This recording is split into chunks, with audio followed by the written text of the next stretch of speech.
Welcome to the VitalDocTalk podcast. And today we have Amy on, who is a healthcare consultant. And we're going to talk about the sales side of growing your clinic. And she has her own product she represents, but also she's not just selling her product, which is Regeneratepro. Also, she sees a lot of different doctors and their sales methodologies. So I think you can take away a better sales methodology for yourself, even if you're interested or not interested in her exact product. Amy, welcome to the show. Hi, thanks. Glad to be Awesome. here.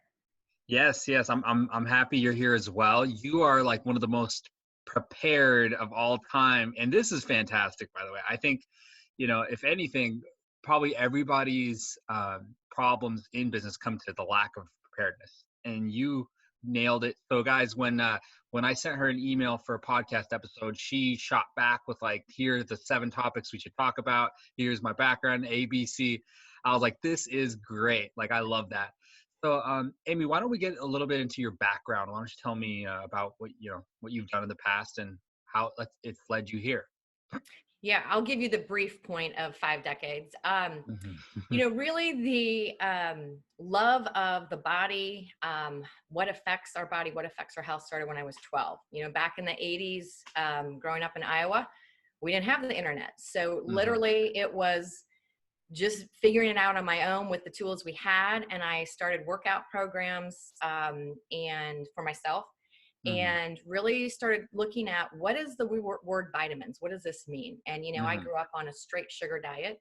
My health issues have been my impetus the whole time I've been diving in and studying and doing what I do. And in my early 30s, I bought a franchise. It was a women's nutrition and fitness facility. And we focused on nutrition counseling. And as I continued to study and dive in, I really started understanding about how food immediately affects our body. It just immediately provides cellular reactions, right?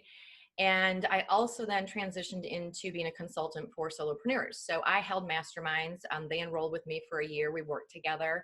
And at that time, I was diving more into the neuroscience of why is it they know what to do or we know what to do, but we don't act. And that's when I got into epigenetics of the mind, which is your thoughts create your emotions and your beliefs. But when we keep thinking a certain way, we can wear a gene out and it affects our health. And then that just parlayed into my love of nutrition, which is nutrigenomics. And here I am at Regenr8. And, I get to combine the passion of epigenetics with the study of food, which is a big word. Nutrigenomics is just our food determines who we are on a cellular level. And so that's where I am. And so I speak and I continue to speak and I love to share. I really love bringing this knowledge and helping the people I work with create positive change. I thought I was going to do it from stage with hundreds, but now I get to bring it to health practitioners that do it to hundreds of their people. So it's all worth it. I love that. And by the way, guys, we've got notes and everything. Like I said, Amy was super prepared. And, but, as they say, think of a plan, try to follow that plan and then throw the plan out the window and, figure it out from there. So go back to your coaching. So there's going to be some other questions that I wanted to ask as well, not just what we talked about. So why do you think it is that people internally, I feel like most of us know what to do, right? Like doctors, for example, right? They're, I would argue, a lot smarter than the average person. Well, they obviously intuitively, they know, hey, just me being a great doctor isn't going to grow my practice. I need to do marketing. I need to do back office activities, et cetera. Why do you think people know these things intuitively, but don't actually execute? Because you coach this stuff, right? Yeah, I did. So, wow, I could go on this for hours, but in a nutshell, neuroscience has proven that 95 to 97% of what we do each day is based on our subconscious programming. Okay. So of that, let's say 95%, 80% of that and those thoughts are negative. And so when you look at willpowering with the 5 to 7% of I'm going to do this, I know it, there's a program running back here. that is dictating what our actions are. So really understanding the mind and how to manage the brain or manage your thoughts and how to let go of that.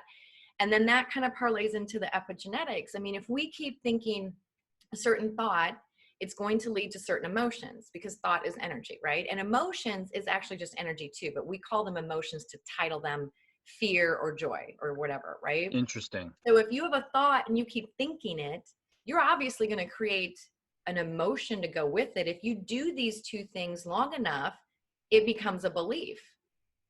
And then Habits and beliefs. how do the actions tie in? I guess if you got the thought and the emotion, then the actions will probably naturally stem from there. Because if you have the thought, if I cannot, I will never have enough patience. I can't get enough patience to build that practice. That's a thought. So if you keep thinking that, so it sends chemicals through your body. Thoughts send chemicals. It hits, and it has to have a correlating emotion. So let's say it's lack of belief, low self-esteem, whatever those words are. So now you have this two-way street of sending those messages. And do that long enough and it becomes a belief. Now, outwardly, you can, use your present moment now of, no, I'm going to willpower through it, but it's running back there. And it's also sending chemicals, which is actually affecting your health. So if we send those chemicals back and forth, what is that doing to your cells or to your genes, right? So getting beneath and dissolving the negative or false negative beliefs gives you a new blueprint to run on a daily basis. That's really interesting, because I keep thinking about action, like how can I change my actions? But obviously they're run on these thoughts, these emotions, and then ultimately these beliefs. And then once those are combined, the actions will naturally stem. So I'm sure we can talk about another hour on another topic there. Yeah, Amy. We have about 70,000 thoughts a day. Wow. And about 80 to 90% of them are negative because we're wired that way.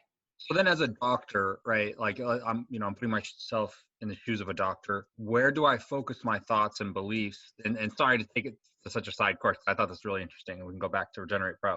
But so what thoughts, how do I control this and, start focusing more on things such as my marketing plan or getting more client referrals and building up my practice? So that is a good question. And that was actually, one of the points I brought up, what are the healthcare professionals doing? So like you and I said, I kind of narrowed it down to what can you do right now? Right now we're in almost, second quarter is going to be finished. How are you going to make up second quarter? And we're almost halfway through 2020. So from looking at the healthcare professionals that I work with, that I'm friends with, I kind of bullet pointed 3. And the first thing is, what if you pivoted? Maybe you're not already doing what I'm going to suggest, but what if, and what would it look like if you offered a value-based and preventative-based care with recurring revenue on a cash basis? Are you doing that? Have you thought about that?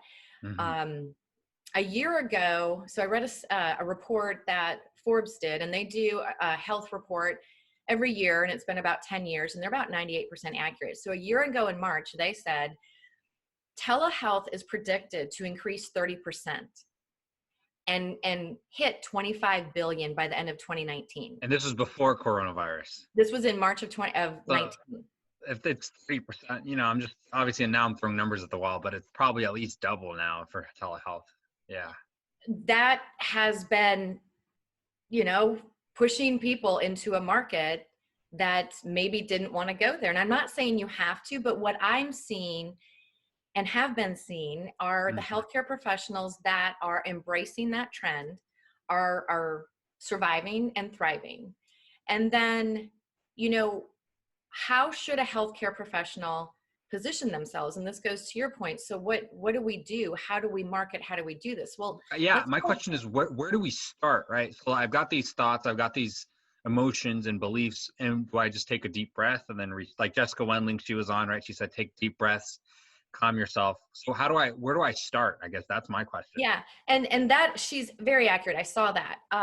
Taking a deep breath actually puts you in a place of being able to think creatively. it does all the amygdala stuff she talked about and takes you out of, reaction mode, really. Well, as a healthcare professional, ask yourself, reassess, use this time to reassess. Where am I going? What am I doing? Change, we all don't like, but if we are not looking ahead, then we are going to get left behind. And that's not a bad thing, but where do you want to be on that curve? So if you look at the high growth global wellness economy, and the Global Wellness Institute had some numbers that came out in 2018 that showed the global wellness economy. And it consists of like fitness, mind, body, spa, anti-aging, wellness economy, beauty, traditional medicine. And it also consists of epigenetics, which is the emerging science of preventative and personalized wellness or medicine, healthy eating, nutrition, and weight loss. Okay, so that economy is $4.2 trillion. However, the sector out of that is the epigenetics, the preventative and personalized, and the healthy eating, nutrition, weight loss, that's 1.3 trillion. Wow. Out of that pie. So ask yourself, where do I want to be focused? And, Tony Robbins, I've heard him say this several times, obviously has multiple businesses, right? But he said the reason that he can do that, one of the big things is he keeps his eyes in the future, not in the rear view mirror. So being able to pivot quickly and easily does not mean being stupid. Do your due diligence, right? But make a decision and move and have your eyes on what's coming. We are living in a very, very fast changing age, right? Yeah. And I'm not a first one to jump on a technology. I'm what you would call a laggard. I'm not an early adopter. But in order to stay relevant, in order to do the kind of work that healthcare professionals want to do in affecting people's lives and bringing health to the globe, you have to look ahead. And the trends are showing us where that is. 100%. So if you could look at value preventative based, recurring income, what sector do you want to focus on? What's the trend? And these trends are set by the public. They're driving this economic global wellness economy, right? For sure. So the third thing that I see is physicians or healthcare professionals that are able to continuously move. They're embracing technology. They are using the science that we have, and that is they're forward thinking. So again, epigenetics has been around since the 50s, but really started getting some traction in 2010 on PubMed.gov, where all the abstracts and research are, and now it's over 100,000. So that's trending. But use the science, the technology, the systems, the processes created versus reinventing the wheel.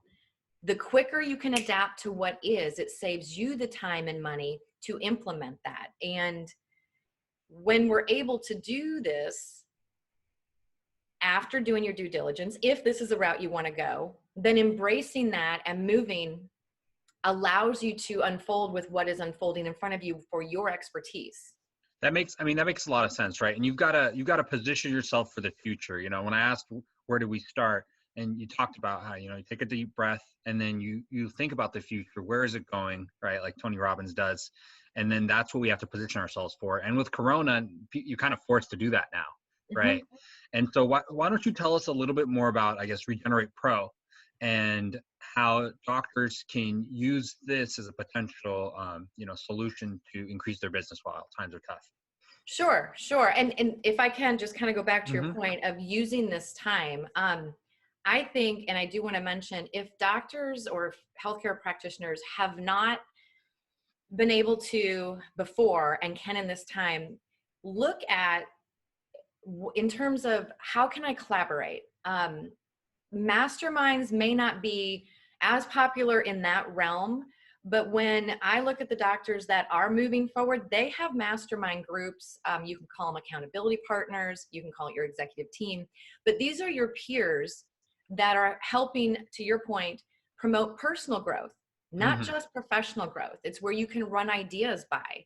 They're the ones that are automating. Doctors moving forward are looking at how they can automate, how they can group, how they can streamline what they're doing. And if that means telehealth, how can you group together patients while being HIPAA compliant to maybe explain diagnostic tests without going into, each person's own report? But how do you automate? How do you streamline? How do you collaborate? To your point, do you have a digital budget for marketing? Do you have a digital marketing plan? In this day and age, especially if you're going to be telehealth, that's a wonderful way. And of course, that's your expertise to come into it. But also having systems in place. Having systems in place means that you implement, which if you're implementing means you get patient adoption. And as a healthcare professional, your frustration and passion is for patient adoption, right? So when you have that blueprint, you have the tools that lead to the need and moves you along. I think it's definitely, no, I think it's definitely so important to have a system. And that's why I wanted to get you and, your product and your system and because it's successful and we can analyze that and how doctors can, take it away and use it for their own internal systems. And also I think it's hard sometimes to stay consistent to your system, right? Because everybody, it's like we're pre-wired to get those quick overnight results, that hit of dopamine, and especially under a time like today where there's so much panic. And to go back also to your point of collaboration, I think now is a golden time where, like I started this podcast and everybody's willing to talk because I think there's relief in a time of crisis. And then also, we're stuck, around home anyway. So for doctors out there who are, maybe they're focused on their practice, they didn't have a time to focus on the business side. Now is a great time to reach out to colleagues and re-nurture those relationships. But go into the system. Maybe now's a good time for you to go into that, and you can do. Well, yeah, and I appreciate that. In a nutshell, what I do as a healthcare consultant and Regener8 is we really partner up with healthcare professionals, and really we know that they are up against seeing patients repeatedly with weight gain, inflammation, type 2 diabetes, lack of energy, lack of clarity, and they're strapped. How do they scale? And so we are able to provide them a really simple 3-step system that they can implement and help modulate their clients' genetic expression towards health versus disease, and really be on the forefront of this science and harness the science of epigenetics, which is the preventative and personalized medicine. And so, before COVID, I would embed myself into a practice as much or as little as they wanted. We have, the VP and the EVP, and it's really a concierge team so that they don't have to know anything. There's no software that they have to buy. There's $0 barrier entry for them. They use HIPAA protected portals. It really can be up and running in a matter of hours. And the system and the processes are provided for them, as well as the support. So what is, just for those out there who like me are very slow. What is Regenr8 PRo? Is it maybe in a sentence or two? In a sentence or two, we are able in 3 steps to analyze an individual's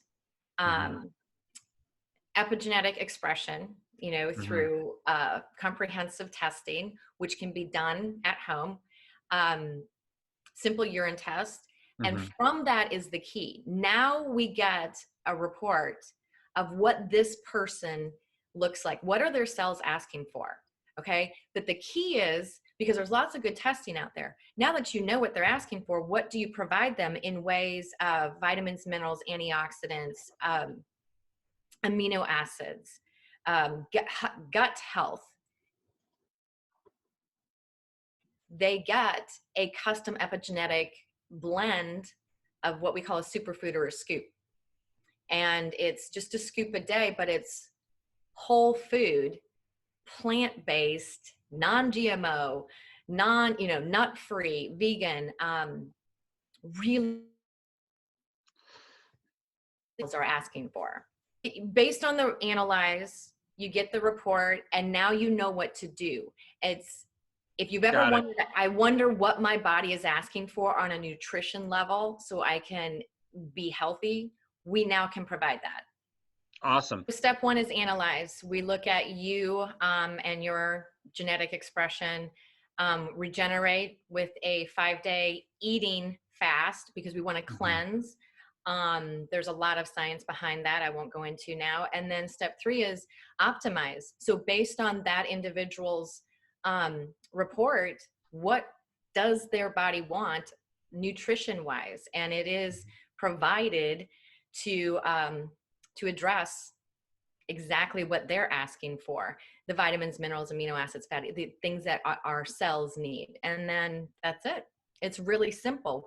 You have the analyze, and you actually now have the answer. So custom epigenetic super blend is the key to modulating towards health instead of chronic disease.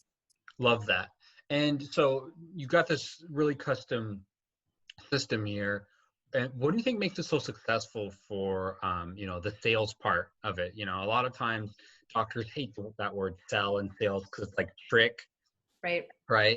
It's like you think of a con artist, but why do you think it's so easy for people to use your system and actually help their patients and their practice with it? So it's easy for the people using it, the patients or clients, because they don't have to think about it. They don't have to take 100 supplements. I mean, I save $200 a month by stopping a one size fits all, right? It's bioavailable. My body actually will utilize this. There's effective change. Dark circles left. My energy came back after adrenal fatigue. People that have Epstein-Barr who have been on the couch for 2 years are back in CrossFit. So you will see the results. It's easy for patient adoption. It's easy for the physicians because we provide the tools that leads to the need. So we know that doctors don't like to sell, right? We do know that the ones that are on board with this are concerned with the base. So if we can give their patients the base, they have a strong foundation to do their work, whatever their expertise is. But we take the guesswork out of how many amino acids, what kind of antioxidants, make sure they eat that. We know we're not getting it from our food. You could try and eat the way your body wanted, but we're not going to get it. So the doctors don't have to have all that. They don't have to have any of that. It's handled for them. Awesome. And then I remember one thing that you were talking to me about last time was one of the reasons your system's so effective is because there's tests involved. Is that right? Right. There's tests, there's marketing. It depends on how that practice wants to do it, if they have an email list. So they don't have to create all that. It's there for them to download any place that they want. We have, I'm sorry, I just got a flash up there. What was your question? It just said No, you're good. No, I was referring to tests. Like, okay. I think for sales, personally, for me, the reason I brought that up is because whenever if you have a system to qualify people or a test for them, I think it's a lot easier to say, okay, well, we have a test to see if you're a fit versus I'm going to sell you.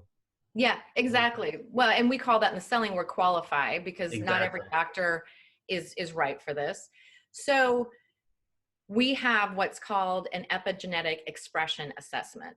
Genetic expression assessment. So it's just one page and a fourth. It's very simple, but it shows how your patient is presenting. And based on their answers, it's the tool that leads to the need of, well, we have something that, can help you with that.